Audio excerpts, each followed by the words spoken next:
3 ఎకరాల భూమి ఇవ్వలే, డబుల్ బెడ్రూమ్లు ఇవ్వలే, నిరుద్యోగ భృతి ఇవ్వలే, రైతులకు రుణమాఫీ చేయలే. ఆఖరికి పాలమూరు ప్రాజెక్టును మొదలుపెట్టి ఈనాడు 10 సంవత్సరాలైనా కూడా 20% మొదలు కాలే, పనులు కాలే. ఇప్పటికి దానికి కాలువకు మంజూరు లేదు. ఒక మోటార్ ఎత్తిపోసి జాతికి అంకితం చేసిన మాట్లాడినారు. ఆ ప్రాజెక్టు పూర్తి కావాలంటే 1,00,000 కోట్లు కావాలా. ఇప్పుడు ఖర్చు పెట్టింది కేవలం 25,000 కోట్లే. మరి అంతేకాకుండా అంటే ప్రాజెక్టు పరిస్థితి ఇది.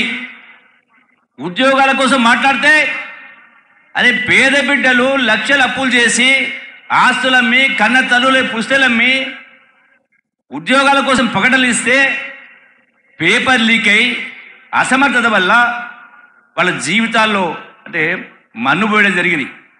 అంతేకాకుండా ఈ రోజున కేసీఆర్ గారు ప్రజాస్వామ్యాన్ని వంచిండు.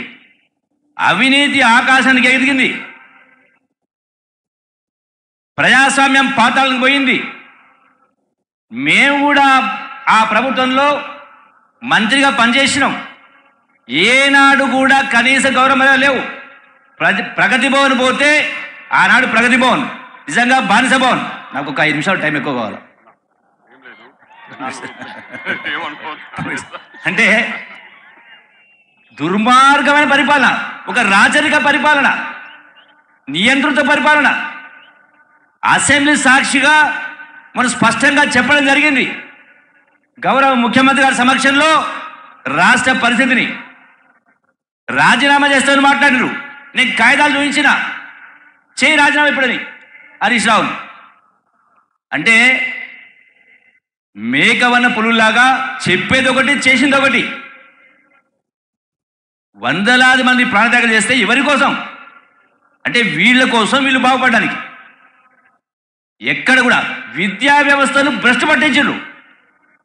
ముఖ్యమంత్రి గారు వినాలి ఒక విషయం. అంటే జరిగిన సంఘటన చెప్తా ఉన్నా. అంటే ఎంత దుర్మార్గంగా అంటే మొట్టమొదటి కలెక్టర్ కాన్ఫరెన్స్లో నేను ఆనాడు పరిశ్రమ శాఖ మంత్రిగా ఉన్నా.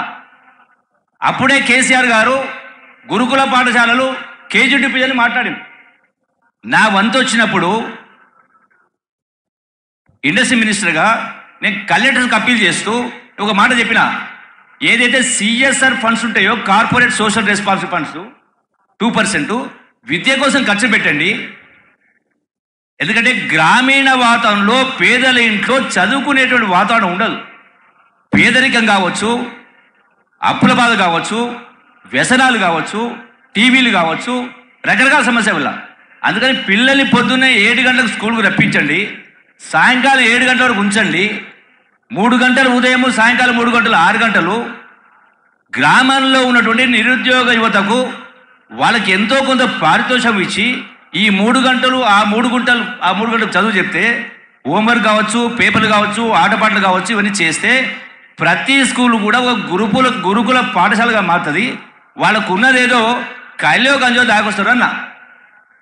నేను చెప్పినంత గాలికి పోయింది. అదేందండి అట్లా మాట్లాడతారు? కైలో గంజ అంటారు ఏందని? అంటే ఊతపదం అది. అంటే పేద నిజంగా తపన ఉంటే తెలంగాణ రాష్ట్రం కోసం విద్యార్థులు పోరాటాలు చేసిరు, ప్రాంతాలు చేసిరు, యూనివర్సిటీలు గాలికి వదిలేసిరు, ఉద్యోగాలు గాలిపోయినాయి, చదువులు గాలికిపోయినాయి. ఏ ఒక్కటి కూడా చేయకుండా ఈ రోజున వాళ్ళకు ఓట్లు అడిగేటువంటి నైతిక అర్హత లేదు వాళ్ళకు. అట్లాగే ఈనాడు బీజేపీ పార్టీ గొప్పగా పరిపాలన చేసినామంటున్నారు. 10 సంవత్సరాల అధికారులు ఉన్నారు. పాలమూరు జిల్లాకు మించిన వెనుకబడి జిల్లా ఇంకోటి లేదు కదా. ఆనాడు కాంగ్రెస్ పార్టీ తెలంగాణ రాష్ట్రాన్ని పెద్ద